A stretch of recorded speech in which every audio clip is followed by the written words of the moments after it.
Hello दोस्तों, गुलविंदर जी के study में आप सभी का स्वागत है। दोस्तों, आज के इस क्लास में हमने 12वीं क्लास के विषय राजनीति विज्ञान और अध्याय 3 जिसका नाम है समकालीन विश्व में अमेरिकी वर्चस्व। इस अध्याय से हमने एमसीक्यू के रूप में बहुत ही महत्वपूर्ण प्रश्न उत्तर बताए हैं जो सभी 12वीं क्लास में पढ़ रहे छात्रों के लिए बहुत ज़रूरी है। तो दोस्तों, अगर आप भी 12वीं क्लास में पढ़ रहे हैं तो यह वीडियो आपके लिए है। आप इस वीडियो को पूरा देखिए क्योंकि इस वीडियो से बहुत सारे प्रश्न आपके परीक्षाओं में पूछे जाने हैं। तो दोस्तों, वीडियो में आगे बढ़ने से पहले आपसे एक छोटा सा रिक्वेस्ट और करूंगा कि यदि आप में से भी कोई SSC, railway, banking, army, police या फिर किसी भी तरीके की सरकारी नौकरियों की यदि आप तैयारी कर रहे हैं तो फिर हमारे चैनल गुलविंदर जी के स्टडी को अभी सब्सक्राइब कर ले, क्योंकि परीक्षाओं में पूछे जाने वाले महत्वपूर्ण प्रश्न उत्तर, जीके, जीएस और करंट अफेयर से जुड़े हुए प्रश्नों की वीडियो हम डेली आपके लिए लाते रहते हैं।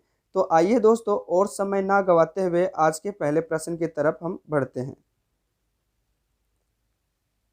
प्रश्न नंबर 1 दोस्तों, प्रथम खाड़ी युद्ध किसे कहा जाता है? तो प्रथम खाड़ी युद्ध जो है इराक और अमेरिका के बीच हुआ था कुवैत को लेकर। जब इराक ने कुवैत के ऊपर जो है ज़बरदस्ती कब्जा कर लिया था दोस्तों, तो अमेरिका ने इराक के ऊपर हमला किया था या इराक के विरुद्ध जो है लड़ाई लड़ी थी। तो दोस्तों, यहाँ पर ऑप्शन बी जो है बिल्कुल सही होगा, इराक और कुवैत अमेरिका की लड़ाई। ठीक है, कुवैत को छुड़ाने के लिए अमेरिका ने ये लड़ाई लड़ी थी। तो ऑप्शन बी यहाँ सही होगा दोस्तों, और इस पूरी घटना को प्रथम खाड़ी युद्ध के नाम से भी जाना जाता है। ठीक है, अगले प्रश्न की तरफ हम बढ़ते हैं, प्रश्न नंबर 2 की तरफ। प्रश्न नंबर 2 है, शीत युद्ध के बाद विश्व की सबसे बड़ी शक्ति के रूप में कौन उभरा? तो जब शीत युद्ध 1991 में खत्म हुआ था दोस्तों, यानी समाप्त हो गया था, तो उसके बाद विश्व में अमेरिका एक महाशक्ति बच गई थी और ये विश्व में सबसे बड़ी महाशक्ति के रूप में जाना गया। तो ऑप्शन बी यहाँ पर सही होगा, अमेरिका। ठीक है, अगले प्रश्न की तरफ हम बढ़ते हैं, प्रश्न नंबर 3 की तरफ। प्रश्न नंबर 3 है दोस्तों, शीत युद्ध के पश्चात संयुक्त राज्य अमेरिका का प्रमुख कहा गया? यानी जब शीत युद्ध समाप्त हुआ तो संयुक्त राज्य अमेरिका को किस नाम से या किस तरीके से जाना गया? तो जब शीत युद्ध जारी था तो उस समय विश्व 2 ध्रुवों में बटा हुआ था और 2 ध्रुव का समय चल रहा था। लेकिन जब शीत युद्ध समाप्त हुआ था तो विश्व में एक ही महाशक्ति अथवा एक ही ध्रुव बच गया था, वो था अमेरिका। तो इसको एक ध्रुवीय विश्व व्यवस्था के नाम से भी जाना गया अथवा एक ध्रुवीय के नाम से भी जाना गया। तो यहाँ पर ऑप्शन ए बिल्कुल सही हो जाएगा, एक ध्रुवीय विश्व का दौर शुरू हो गया। ठीक है, अगले प्रश्न की तरफ बढ़ते हैं और हम इसको थोड़ा सा स्क्रॉल कर देते हैं ताकि आपको सारे ऑप्शन आपको दिखाई दे। प्रश्न नंबर 4, संयुक्त राज्य अमेरिका के वर्चस्व की शुरुआत सोवियत संघ के विघटन के साथ कब हुआ था? तो दोस्तों, हमें पता है कि सोवियत संघ का विघटन जो है 1991 में हुआ था, और जैसे ही सोवियत संघ का विघटन हुआ उसके बाद अमेरिकी वर्चस्व जो है पूरी दुनिया में फैलना चालू हो गया। तो यहाँ पर ऑप्शन ए इसका सही हो जाएगा, सन 1991 जब सोवियत संघ का विघटन हुआ था तभी अमेरिकी वर्चस्व की शुरुआत भी हो गया था। तो ऑप्शन ए यहाँ सही हो जाएगा। अगले प्रश्न की तरफ बढ़ते हैं, प्रश्न नंबर 5। प्रश्न नंबर 5 है दोस्तों, अगस्त 1930 में इराक ने किस पर हमला किया? तो दोस्तों, अगस्त 1930 में इराक जो है वो कुवैत पर हमला किया था दोस्तों, और कुवैत को अपने कब्जे में कर लिया था। तो ऑप्शन बी यहाँ पर सही हो जाएगा, कुवैत पर हमला किया था अथवा कब्जा किया था। ठीक है, प्रश्न नंबर 6, शीत युद्ध का अंत कब हुआ था? तो दोस्तों, शीत युद्ध का अंत जो है 1991 में हुआ था। ठीक है, 1991 के वर्ष में हुआ था। तो यहाँ पर ऑप्शन देख लेते हैं और कहाँ कहाँ पर 1991 है। तो ऑप्शन ए 1980 है, ऑप्शन बी 1945 है, ऑप्शन सी 1995 और ऑप्शन डी यहाँ पर सही हो जाएगा दोस्तों। ठीक है, ऑप्शन डी यहाँ पर सही हो जाएगा, 1991 सन। इसमें जो है ना संयुक्त सोवियत शीत युद्ध जो है अंत हो गया था दोस्तों सन 1991 में।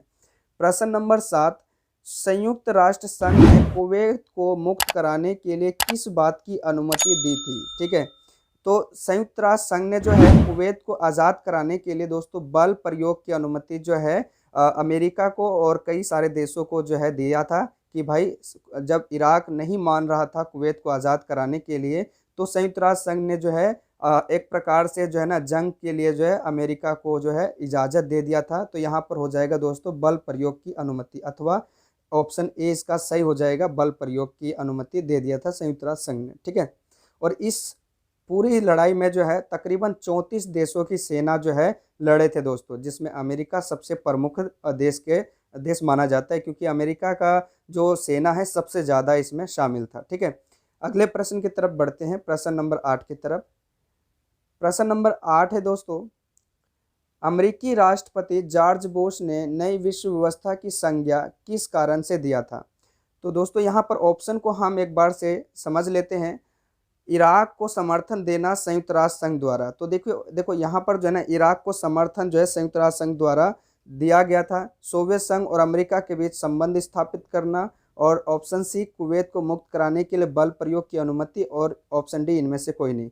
तो दोस्तों मैं आपको बता दूं कि अमेरिका के जो राष्ट्रपति जॉर्ज बुश ने नई विश्व व्यवस्था की जो संज्ञा है, जब कुवैत को आज़ाद कराने के लिए एक प्रकार से बल प्रयोग की अनुमति दिया था, तो इसको पूरे विश्व में जो है ना, विश्व जगत में नई विश्व व्यवस्था की जो है ना संज्ञा के नाम से जाना गया था। तो ऑप्शन सी यहाँ पर बिल्कुल सही हो जाएगा। कुवैत को मुक्त कराने के लिए जो है बल प्रयोग की जो अनुमति दिए थे, इसके बाद कुवैत आज़ाद हुआ था और ये नई विश्व व्यवस्था के नाम से इसे जाना गया। ठीक है दोस्तों, अगर वीडियो अच्छा लगे तो प्लीज़ इसे ज़्यादा से ज़्यादा लाइक और शेयर कीजिएगा, क्योंकि आपके इस एक लाइक और एक शेयर से हमें मोटिवेशन मिलता है दोस्तों। और आपसे रिक्वेस्ट करूँगा कि अगर आप 12वीं क्लास में पढ़ रहे हैं तो हम 12वीं क्लास के लिए जो है महत्वपूर्ण प्रश्नों की वीडियो जो है चैप्टर वाइज चैप्टर बना रहे हैं, जिससे आपके परीक्षाओं की तैयारी करने में बहुत ज़्यादा जो है मदद मिलेगी दोस्तों। तो प्लीज़ चैनल को अभी सब्सक्राइब कर ले, अगर चैनल को सब्सक्राइब नहीं किए हैं तो। ठीक है, अगले प्रश्न को समझते हैं, प्रश्न नंबर 9 को। प्रथम खाड़ी युद्ध का संबंध माना जाता है। प्रथम खाड़ी युद्ध जो है, मैंने आपको बताया दोस्तों, अमेरिका और इराक के बीच जो है ये हुआ था। ठीक है, तो अमेरिका द्वारा जो है लाभ के लिए ये आक्रमण किया था। लाभ वहाँ पर जो है ना तेल और खनिज के भंडार जो है ना इराक में जो है दोस्तों मौजूद था, और इसी के फायदे के लिए जो है अमेरिका ने एक प्रकार से इराक के ऊपर जो है हमला किया था। तो ऑप्शन बी यहाँ पर सही हो जाएगा दोस्तों, अमेरिका द्वारा अपने लाभ के लिए आक्रमण करना। प्रश्न नंबर 10 को समझते हैं, प्रश्न नंबर 10 की तरफ बढ़ते हैं। प्रश्न नंबर 10 है, ऑपरेशन डेजर्ट स्टार्म में मुख्य सेना किसकी थी? तो जब ऑपरेशन डेजर्ट, मैं आपको बता दूं दोस्तों, ऑपरेशन डेजर्ट स्टार्म प्रथम खाड़ी युद्ध को ही कहा जाता है। ठीक है, तो ऑपरेशन डेजर्ट स्टार्म में मुख्य सेना यानी इस युद्ध में सबसे ज़्यादा सेना अथवा सबसे भारी सेना किसकी थी? तो अमेरिका की सबसे ज़्यादा सेना थी दोस्तों। ठीक है, तो यहाँ पर ऑप्शन सी सही नज़र आ रहा है। ठीक है, ऑप्शन सी सही हो जाएगा, अमेरिका की सेना। प्रश्न नंबर 11, प्रथम खाड़ी युद्ध को कंप्यूटर युद्ध क्यों कहा जाता है? बहुत ही इंपॉर्टेंट प्रश्न है दोस्तों, और ये प्रश्न जो है पेपर में पूछे जा सकते हैं। ठीक है, कि भाई प्रथम खाड़ी युद्ध, जिसे हम ऑपरेशन डेजर्ट स्टार्म भी कहते हैं, इस युद्ध को कंप्यूटर युद्ध भी कहा जाता है।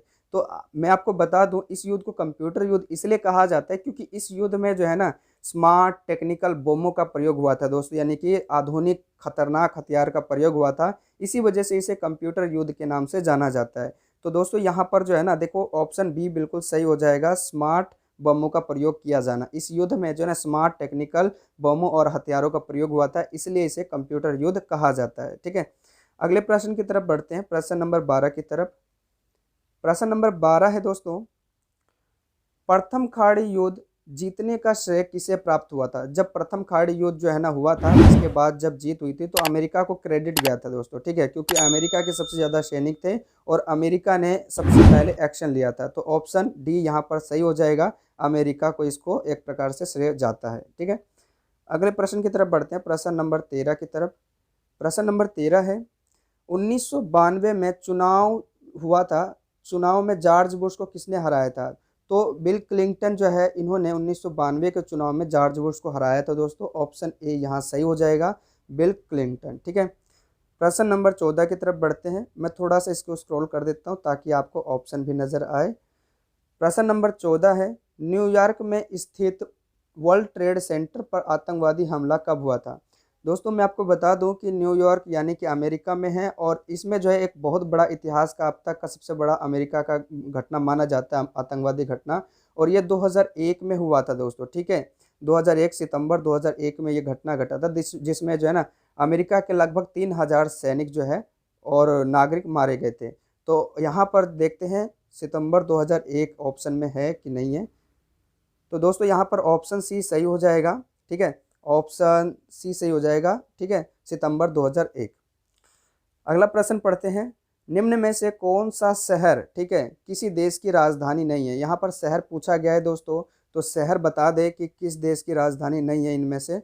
तो बगदाद जो है ये भी राजधानी है, तेहरान भी राजधानी है, लेकिन यहाँ पर ऑप्शन सी बिल्कुल गलत नज़र आ रहा है, यानी यही सही होगा, चेन्नई। ठीक है दोस्तों, चेन्नई बिल्कुल सही होगा। चेन्नई किसी देश की राजधानी नहीं है, चेन्नई हमारे भारत का जो है ना एक राज्य है। ठीक है प्रश्न नंबर 16 की तरफ बढ़ते हैं।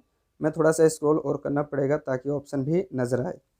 प्रश्न नंबर 16 है, कौन सी अर्थव्यवस्था सबसे बड़ी है। तो जब शीत युद्ध समाप्त हुआ था उसके बाद जो है यूरोपीय संघ की अर्थव्यवस्था को जो है ना मजबूत करने के लिए मार्शल योजना अमेरिका ने दिया था, जिसके बाद यूरोपीय संघ की अर्थव्यवस्था विश्व में सबसे बड़ी अर्थव्यवस्था बन गई थी दोस्तों। तो यहाँ पर ऑप्शन डी बिल्कुल सही हो जाएगा, यूरोपीय संघ की अर्थव्यवस्था। ठीक है प्रश्न नंबर 17, अमेरिका में स्थित पेंटागन क्यों प्रसिद्ध है।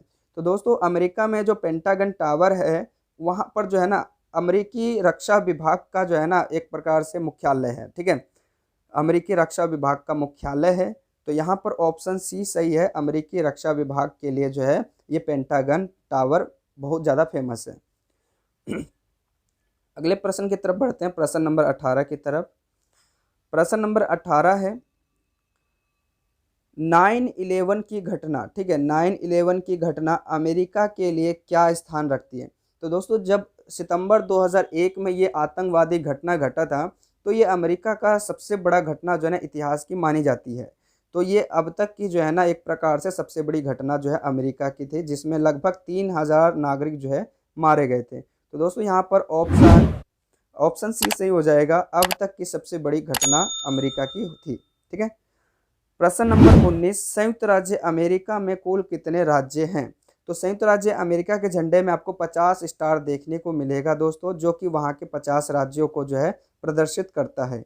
तो यहाँ पर देखते हैं दोस्तों, ऑप्शन डी यहाँ पर बिल्कुल सही हो जाएगा, ऑप्शन डी 50। ठीक है, संयुक्त राज्य अमेरिका में कितने राज्य हैं, तो 50। अगले प्रश्न की तरफ बढ़ते हैं, प्रश्न नंबर 20 की तरफ। प्रश्न नंबर 20 है दोस्तों, ब्रेज़नेव किस देश के राष्ट्रपति बने थे। तो ब्रेज़नेव जो है सोवियत संघ के राष्ट्रपति बने थे, ऑप्शन ए यहाँ से ही हो जाएगा, ब्रेज़नेव सोवियत संघ के राष्ट्रपति बने थे। दोस्तों वीडियो को ज़्यादा से ज़्यादा शेयर कीजिएगा, लाइक कीजिएगा अपने दोस्तों तक और अपने मित्रों तक शेयर कीजिए, जो 12वीं क्लास में पढ़ रहे हैं अपने भाई तक पहुँचाइए। ठीक है, क्योंकि ये वीडियो उनके लिए बहुत ज़्यादा जो है उपयोगी है, महत्वपूर्ण है, क्योंकि वो परीक्षाओं में जो है ना ये अधिक मार्क्स लाने में उनकी मदद करेगा। अगले प्रश्न की तरफ बढ़ते हैं, प्रश्न नंबर 21 की तरफ बढ़ते हैं। प्रश्न नंबर 21 है, प्रथम खाड़ी युद्ध जो है कब लड़ा गया था। तो प्रथम खाड़ी युद्ध जो है सन 1991 में जब शीत युद्ध का विघटन हो रहा था उस समय जो है प्रथम खाड़ी युद्ध लड़ा गया था। तो ऑप्शन डी यहाँ पर सही हो जाएगा, सन 1991। ठीक है अगले प्रश्न की तरफ बढ़ते हैं, प्रश्न नंबर 22 की तरफ।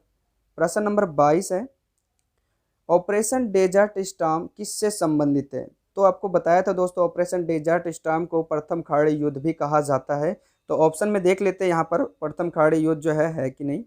तो दोस्तों यहाँ पर ऑप्शन बी बिल्कुल सही हो जाएगा, प्रथम खाड़ी युद्ध के नाम से ऑपरेशन डेजर्ट स्टॉर्म जाना जाता है। ठीक है अगले प्रश्न को समझते हैं, प्रश्न नंबर 23, किस देश ने 2003 में संयुक्त राष्ट्र संघ की अपेक्षा किए बिना इराक पर आक्रमण किया था।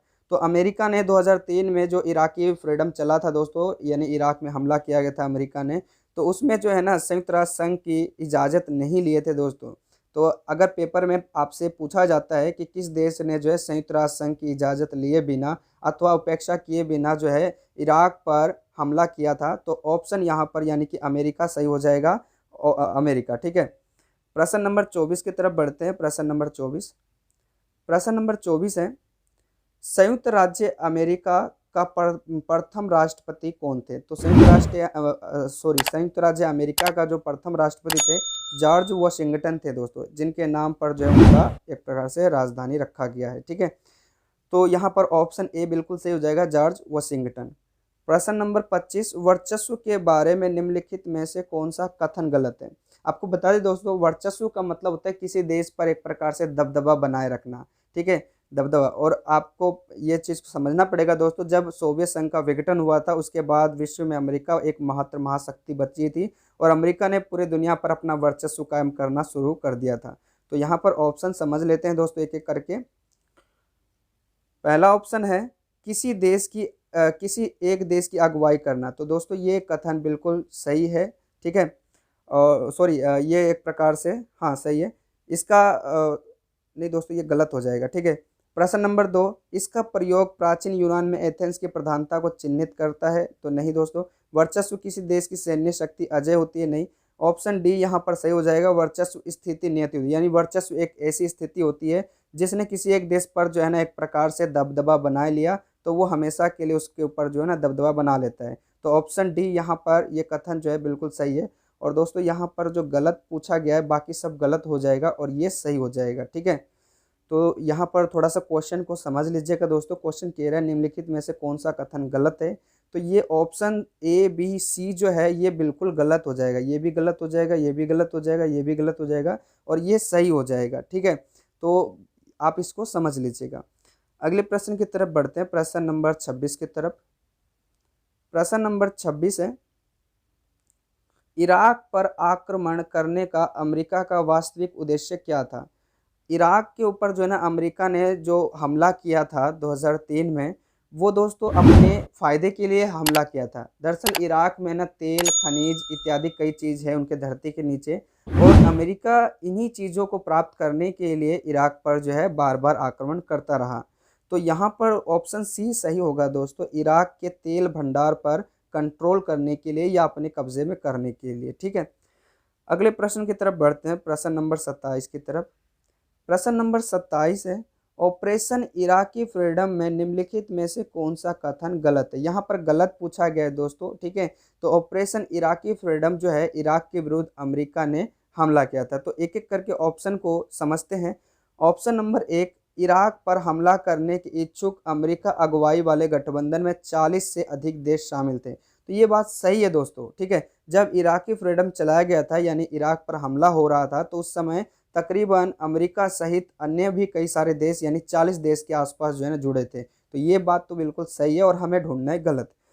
ऑप्शन नंबर बी, इराक पर हमले का कारण बताया गया कि इराक पर हमला जो है ना इराक को सामूहिक हथियार बनाने से रोकना था। तो ये भी ऑप्शन सही है। कारण बताया गया था जब विश्व ने पूछा था कि इराक पर हमला क्यों किया जाना चाहिए, तो भाई यहाँ पर बताया गया था जवाब में कि भाई इराक अंदर ही अंदर से जो है ना खतरनाक हथियार बना रहे हैं जिससे विश्व खतरे में पड़ सकता है, और इसे रोकने के लिए ही जो है ये हमला किया गया था। तो ये भी ऑप्शन सही है। प्रश्न नंबर सी यानी ऑप्शन नंबर सी, कार्यवाही से पहले संयुक्त राष्ट्र संघ से अनुमति ले लिया गया था। दोस्तों ये कथन बिल्कुल गलत है, क्योंकि यहाँ पर अमेरिका ने जो है ना संयुक्त राष्ट्र संघ से अनुमति नहीं लिया था। तो ऑप्शन सी यहाँ पर फिलहाल सही नज़र आ रहा है, ठीक है। संयुक्त राष्ट्र संघ से अनुमति नहीं लिया था। ऑप्शन नंबर डी, अमेरिका के नेतृत्व वाली उनकी सेना ने तगड़ी चुनौती मिल पा रही थी। तो ये भी सही है, लेकिन यहाँ पर ऑप्शन सी जो है बिल्कुल गलत है दोस्तों, संयुक्त राष्ट्र संघ से अनुमति नहीं लिए थे, ठीक है। तो ऑप्शन सी बिल्कुल सही हो जाएगा, ठीक है दोस्तों, ऑप्शन सी सही हो जाएगा। आगे देखते हैं दोस्तों, आगे कुछ नोट करने वाली विशेष बातें लिखी गई है जो आपके लिए बहुत ज़रूरी है समझना। आइए इसको समझते हैं। पेपर में पूछा जाता है दोस्तों 9/11 की घटना को विस्तार से बताइए, अथवा 9/11 की घटना क्या है। आपको मैं 9/11 की घटना पूरी तरह से डिटेल से आपको समझा रहा हूँ, क्योंकि इससे कई तरह से जो है ना प्रश्न MCQ में पूछे जा सकते हैं। तो आइए 9/11 की घटना के बारे में आप इसे नोट भी कर लीजिएगा, 9/11 की घटना क्या था। दरअसल दोस्तों 11 सितंबर 2001 को, ठीक है, विभिन्न अरब देशों के 19 अपहरणकर्ताओं ने, ठीक है, जब 11 सितंबर 2001 के दिन ना कई सारे अरब के देशों ने, और इसमें 19 किडनैपर अथवा अपहरणकर्ताओं ने उड़ान भरने से पहले, ठीक है, यानी कि हवाई जहाज के उड़ने से पहले जो है कुछ मिनट बाद जो है ना कुछ मिनट बाद अमेरिका के व्यावसायिक विमानों पर, व्यावसायिक होता है जो एक प्रकार से बिजनेस वाला विमान होता है, उस पर जो है ना कब्जा कर लिया, ठीक है। अपहरणकर्ता ने इन विमानों को जो है ना अमेरिका के महत्वपूर्ण इमारत में सीधे उड़ाकर ले गए। यानी कि जब अमेरिका के इन चारों विमानों पर अरब के 19 अपहरणकर्ताओं ने हाईजैक किया था, तो फिर अमेरिका के बड़ी बड़ी जो बिल्डिंग थी, इमारत थी, मुख्य इमारत जिसे कह सकते हो, उसकी सिधाई में जो है ना उनकी तरफ ही एक तरह से उड़ान भर के ले गया। और इनमें से दो विमान दो विमान जो है न्यूयॉर्क में स्थित वर्ल्ड ट्रेड सेंटर के उत्तरी और दक्षिणी टावर में टकराया। ध्यान रखना दोस्तों, ये बहुत समझने वाली बात है बारीकी, कि 4 विमान पर कब्जा किया था, जिसमें से 2 विमान न्यूयॉर्क में स्थित वर्ल्ड ट्रेड सेंटर के उत्तरी और दक्षिणी टावर में टकराया, और तीसरा विमान जो है वर्जीनिया के अलीग्रंटन में स्थित पेंटागन के टावर से टकराया। तीसरा जो विमान है पेंटागन टावर से टकराया। ठीक है दोस्तों, आगे देखते हैं। आगे है जो पेंटागन जो है वो किस चीज़ के लिए प्रसिद्ध है, ये भी समझ लीजिए। पेंटागन में अमेरिका के रक्षा विभाग का जो है ना मुख्यालय अथवा जो है हेडक्वार्टर है। चौथा विमान को जो है अमेरिका के कांग्रेस के मुख्य इमारत से टकराना था, यानी उनका टारगेट था चौथा विमान को अमेरिका का जो कांग्रेस का मुख्यालय है अथवा जो हेडक्वार्टर है वहाँ पर इसे टकराया जाए, लेकिन वह एक प्रकार से मिस्टेक हो गया और पेंसिल्वेनिया के एक खेत में जा गिरा। ठीक है, यानी कि कांग्रेस के मुख्यालय में टकराना इनका टारगेट था, वहाँ ना टकराया और पेंसिल्वेनिया के खेत में जा गिरा। इस हमले को विश्व जगत में ना 9/11 की घटना कहा जाता है। 9 जो है ना वहाँ पर दोस्तों महीना होता है, तो 9 यहाँ पर जो है ना सितंबर का महीना हो गया, और 11 जो है एक प्रकार से तारीख हो गया, तो 11 सितंबर 2001 को ये घटना घटा था, तो इसे शॉर्टकट में 9/11 भी कहा जाता है। अमेरिकी इतिहास का यह अब तक का सबसे बड़ा जो है ना घटना था आतंकवादी। इस घटना के बाद अमेरिका ने जवाबी कार्रवाई में विश्व को में जो है ना आतंकवाद का ख़त्म करने अथवा सफाया करने के लिए एक ऑपरेशन चलाया था, जिसका नाम था ऑपरेशन इंड्यूरिंग फ्रीडम। तो दोस्तों ये था ऑपरेशन इंड्यूरिंग फ्रीडम कह लो या 9/11 की घटना कह लो, जो कि इस चैप्टर से ना बहुत बार बार जो है ना ये वाला क्वेश्चन जो है पूछे जाते हैं। तो दोस्तों इसको अच्छी तरह से आपको समझना है। आपको वीडियो कैसा लगा दोस्तों हमें कमेंट करके ज़रूर बताएं। दोस्तों अगर वीडियो अच्छा लगा तो प्लीज़ इसे लाइक और शेयर ज़रूर कीजिएगा। दोस्तों आपसे एक बात और कहना चाहूँगा कि यदि आप चैनल पर नए हैं तो प्लीज़ हमारे चैनल को सब्सक्राइब कर ले और बेल आइकन को ऑन कर ले, ताकि आने वाली सभी वीडियो की नोटिफिकेशन और वीडियो आप तक पहुँच सके। तो मिलते हैं दोस्तों एक नई वीडियो के साथ, तब तक के लिए जय हिंद।